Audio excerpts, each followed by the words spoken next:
The Twitter files, thanks to Elon Musk, we now know the FBI told Twitter to say you are not allowed to mention the Hunter Biden laptop. When you have what happened in 2016 where Russian disinformation spreads all over Facebook and other platforms. Are you trying to imply Trump doesn't care about the country? Yes, that's absolutely what I'm implying. 100 years from now in a history textbook, it's going to say Donald Trump's name, and that's what motivates narcissists. What's her greatest accomplishment? She's going to legalize marijuana federally, something that's been overdue by 100 years. So I'm currently undecided in the election. Welcome back to Rattlesnake TV, guys. In this video, we're going to be watching Charlie Kirk and Tulsi Gabbard take on one particular college student in a very fiery exchange about Donald Trump and the upcoming election. And then we're going to be looking at another clip where a student who is undecided comes up and they manage to change his mind, which is very cool. So without further ado, let's get into it. Come on up. Anybody? Sure? Yeah.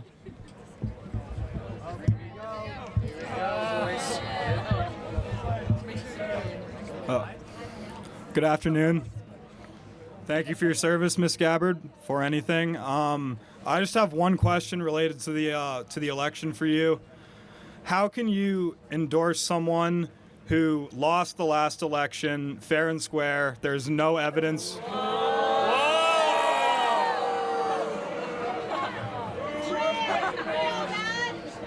Let him finish, guys. Republican secretaries of state claimed it was fair. Trump tried to leverage the Georgia Secretary of State, Brad Raffensperger. He said to find me 11,700 votes. He has no respect for losing in our system. And what happened on January 6th happened on January 6th. A disaster. Our capital got stormed for the first time since 1812. You people claim to love America. Like, how does that not fire you up? You're brainwashed. All right, so let's...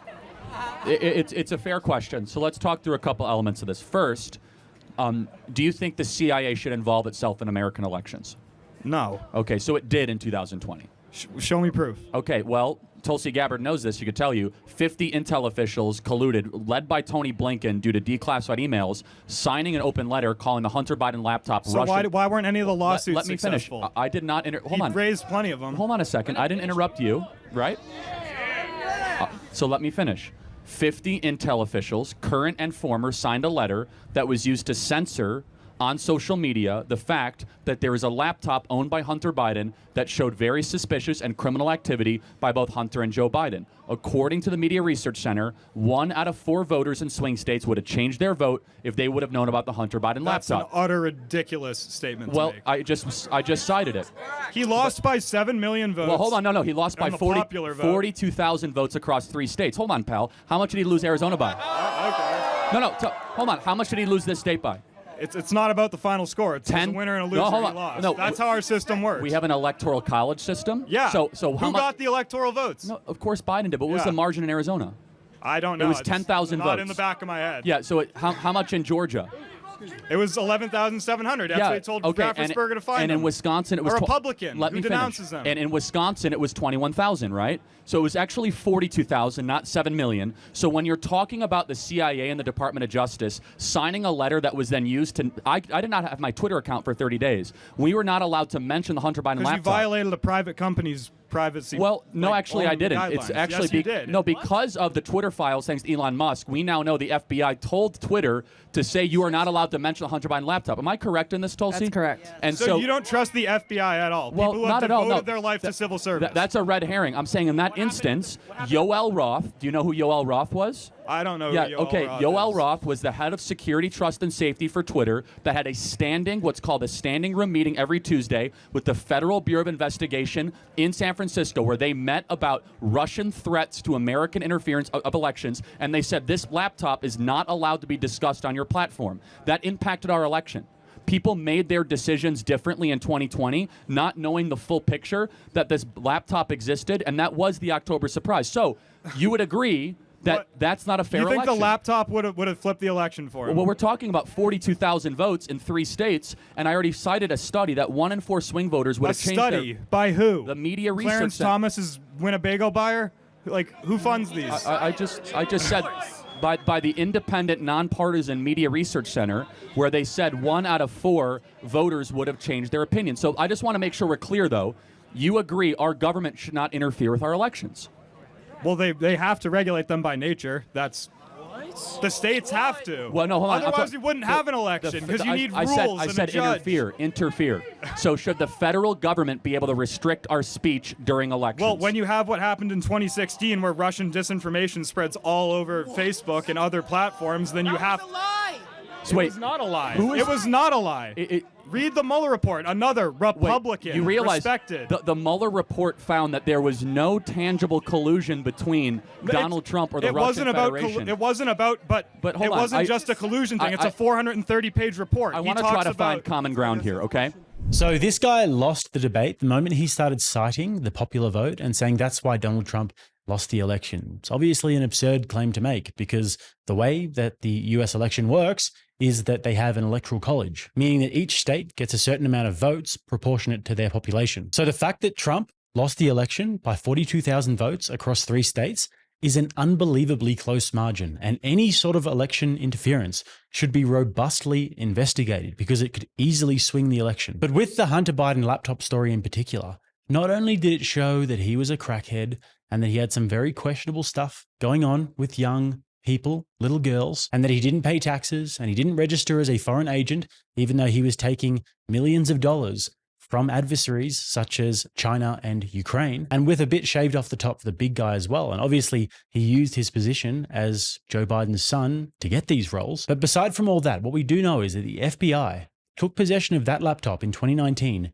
knowing good and well that that story was true, and then they tried to suppress it. And they colluded with big tech companies to call it Russian disinformation. Foreign intelligence operation. They may be related to a foreign intelligence operation. Foreign intelligence operation. Foreign intelligence. Foreign intelligence. Foreign intelligence operation. For all we know, these emails are made up. The information found on the laptop may be part of a Russian disinformation campaign. And we know that they know that because this year, during Hunter Biden's trial, that laptop was used as evidence. So the FBI knew good and well that that story that they labeled as Russian disinformation was 100% true.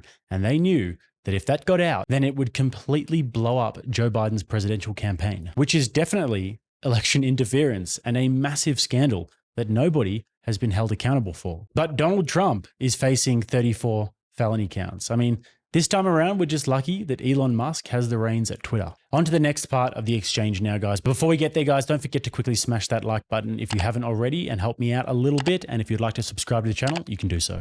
I want to try to find common ground. Can we agree that 2020 was decided by very few votes? No, because it wasn't. Well, 42,000 votes is very few, right? No. So what is the percentage of 42,000? It's not about... George Bush and Al Gore were as close as ever in 2000. Al Gore conceded, said, you know what, I lost. There might be a challenge. Hold on, but... Because he cared about the good of the country. You know, Al Gore brought it all the way up to the Supreme Court, man, and he said that Bush was not the duly elected president. And he could have gone further because... How do you go further than the Supreme Court? The Supreme Court sent it back to judgment in the Florida State Supreme Court again, and Gore said, no, I'm not doing that. Just move on. Bush is the president. For the good of the country. Because people used to care about our country. No, and of course, so are you trying to imply Trump doesn't care about the country? Yes, that's absolutely what I'm implying. You think... You think he sits in his gold room in Trump Tower and thinks, oh, how can I make things better for everyday Joe? So let me ask one thing, and I'd love to have Tulsi. Just help me understand. So his business empire has been taken away from him. He's facing because he broke the law. Can I finish my thought? He's facing 700 years in federal prison. He's been shot once with multiple assassination attempts. Why keep running for president if he doesn't love the country? Because 100 years from now in a history textbook, it's going to say Donald Trump's name, and that's what motivates narcissists. Okay. You want to chime in? Oh. Okay. Look, I will say this. I hope you do some research because... I've done my research. You need to do your research. You clearly have it, man. You clearly Look, I will say this as kindly as I can. One day I hope you open your eyes because you've been significantly brainwashed on this topic. And I guess the final question I'll ask is this. If Donald Trump wins in 3 weeks, will you accept that as a legitimate result? Yes. Okay, I'll hold you to that. That's the difference between me and you. Okay, did Trump win in 2016? Yes. But you said that Russian interfered. Russian interference had a role in the election, but Trump won fair and square. He had more votes and more. And notice how Hillary supporters didn't storm the Capitol. Well, no, hold on. Hillary never conceded. Yes, she did. No, hold on. She had a concession speech the day after the election. I watched it in middle school. Hillary Clinton said Donald Trump was not the legitimate president of the United States. That's one milked clip that is played all over the internet. Yeah, she had a concession speech. When's the Trump concession speech in 2020? Show it to me. Let me ask you one more question. Are you voting for Kamala Harris? Yes, I am, proudly. What's her greatest accomplishment? Her greatest accomplishment? I would say that she's going to legalize marijuana federally, something that's been overdue by 100 years.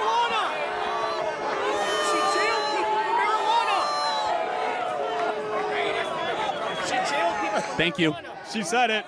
So according to him, in 2016, the Democrats just totally conceded the election. And Hillary Clinton just said it once, and it's one clip that has just gone viral. Well, let's fact check that. The question is, where and how did the Russians get into this? And I think it's a very important question. How did that actually influence the campaign? And how did they know what messages to deliver? Who told them? Who told them? Yeah. The Russians weaponizing information, negative stories about me. I believe he knows he's an illegitimate president. He knows that there were a bunch of different reasons. Jane, it was like applying for a job and getting 66 million letters of recommendation and losing to a corrupt human tornado. When the President of the United States, who has taken an oath to protect and defend the Constitution, and by that, defend the American people and their interests, uses his position to, in effect, extort a foreign government for his own political purposes, I think that is very much what the founders worried about. I was on the way to winning until the combination of Jim Comey's letter on October 28th and Russian WikiLeaks raised doubts in the minds of people who were inclined to vote for me, but got scared off. The truth came out in federal court Friday. Hillary Clinton personally approved the plan to spread the totally fake news of the Trump-Russia Alpha Bank collusion. The campaign knew it was a fake, but they slimed Trump anyway because they hated him and still do. So not exactly a concession if you ask me.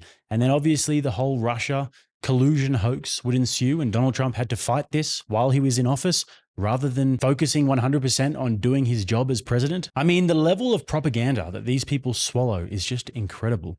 The amount of evidence, overwhelming evidence there is of corruption from the Democrat side when it comes to election interference or using lawfare to go after their political opponents is staggering. But then they try and gaslight the public by saying it's Trump who is corrupt. And look at all these felony charges we've mustered up against him. It's honestly contemptible. And now in the next clip, we're going to have a look at a young fella who is on the fence, calls himself a liberal. He'll come around one day. And he has a very specific question about corruption, and Charlie and Tulsi are able to change his mind. And they turn him in to a MAGA voter. Let's check it out. Okay, so I'm currently undecided. Yeah, just try to talk right in the mic, okay? Gotcha.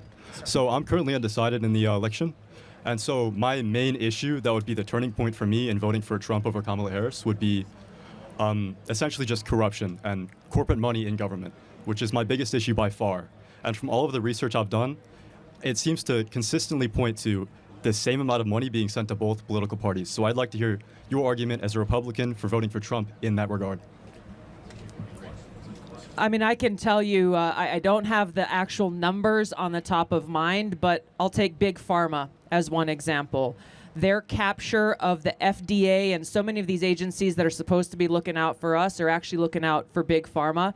And when you look at the amount of money that's been given to Joe Biden and Kamala Harris, it far outweighs by many multiples of 10 how much has been given to the Republican Party, first of all. Second of all, Trump has spoken to this specific issue directly in his podcast with Theo Vaughn, specifically about Big Pharma and his willingness to take them on.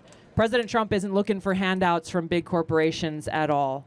He's shown that he is ready to take on, not only through his own actions, by bringing people together like Bobby Kennedy, who's dedicated his entire life to taking on these big industries, that he is serious about taking our government back and putting it back into the hands of the people.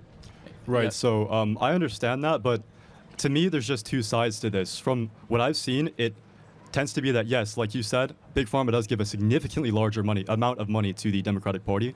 But from what I've seen, companies like oil companies, for example, will give a significantly larger amount to the Republican Party. So in my mind, it honestly just seems like a choice between which corporations I'd rather win, and I'm just not a big fan of that. Okay, so a couple things though. Trump has said that no lobbyist will be part of his transition team, which is very important. So the personnel, you know who is? Tulsi Gabbard is part of his transition team. And I just want to brag on Tulsi for a second. Tulsi ran for president as a Democrat and was the co-chair of the Democrat National Party. She wrote an amazing book that you should check out and read, where she saw not just the corruption from corporations, but how corporations have merged with government and then are repressing our free speech rights. So you look at what the Democrat Party has become. They are shameless in wanting the FBI and the Department of Justice to try to interfere on their behalf to try to get a specific result, where Donald Trump is the victim of that sort of administrative state lawfare persecution. Secondly, and I think this is a really important thing, is, and I'd ask you, what issue would you say is the most important to make sure that corporate influence is diminished? Maybe foreign policy, like war, would probably be a big one, right? I could say confidently, and it's not even close, Kamala Harris is out raising money 10-1 from the war machine versus Donald Trump. She had Leon Panetta speak at her convention. Dick Cheney and Liz Cheney have endorsed her. The warmongers that gave us the Iraq War and the Afghanistan War are her senior advisors now of her inner circle. And so I will say that you're never going to find a perfect candidate with the issue you care about, because unfortunately you have to raise a lot of money to be able to compete. However, on the issue that I think is one of the most important, are people getting rich off the suffering and the death of others through declaring and invading wars? It's not even close. Kamala Harris is financing her campaign from Halliburton, from Boeing, from Lockheed Martin, and Northrop Grumman. Right. So I definitely understand that. That's a great argument. I get that they do have to raise money, and I would say that, yeah, my biggest issue would be in terms of war and Big Pharma specifically, like she was talking about. So, yeah, that would end up leaning me towards the Republican Party, despite myself being a liberal. So, yeah, I think those are some great points. Thank you. Thank you so much. Really appreciate it. Great Think questions. about that. Thank you. Thank you. Give it up for him. That was a great in-faith question, wasn't it? It was great.